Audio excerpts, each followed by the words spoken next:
Bayi ini akan dibunuh pria gendut ini. Saat akan membunuhnya, tiba-tiba bayi itu hilang dari hadapannya, dibawa terbang oleh burung dan dibawa ke pinggir sungai, lalu diberikan sebutir telur oleh burung itu, guys. Burung-burung itu pun menghanyutkannya di sungai. Pria ini sedang berada di sungai, tiba-tiba menemukan bayi hanyut bersama telur di pinggir sungai. Bayi tersebut dibawa warga kampung pulang. Seorang tabib memeriksa bayi, dia mengatakan ada masalah aneh pada tubuhnya, sehingga memberikan daun herbal untuk pengobatan. Daun herbal itu harus diberikan 3 kali sehari. Dan tiba-tiba telur yang bersama bayi itu menetas seketika. Mereka kaget, burung itu bisa berbicara. Semua warga kampung senang lalu memberikan nama kepada sang bayi dan burung itu.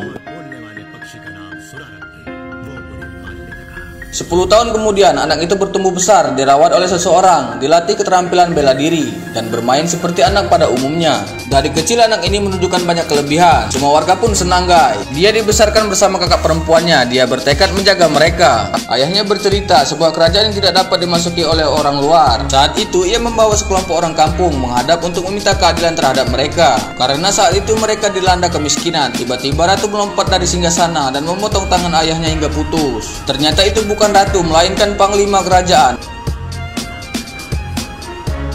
Dia datang menodongkan pedang. Ini adalah perintah dari sang ratu. Saat itu juga panglima menghabisi semua orang yang protes. Saat itulah sebelah tangannya hilang terpenggal dan semua orang takut menentang aturan kerajaan. Keesokan harinya, prajurit kerajaan datang ke desa. Mereka meminta uang pajak terhadap mereka.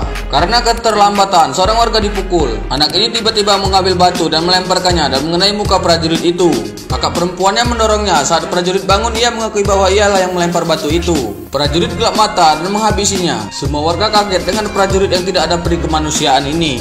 Setelah itu, warga ikut menguburkan korban. Mereka berduka kehilangan keluarganya. Seorang gadis kecil mendekati temannya, memberikan setangkai bunga untuk menghibur mereka, karena keesokan harinya ia akan pergi dari kampung. Warga desa bersama-sama melepas kepergian gadis ini. Temannya hanya memandangi, merasa kehilangan. Lanjut next part ya, guys.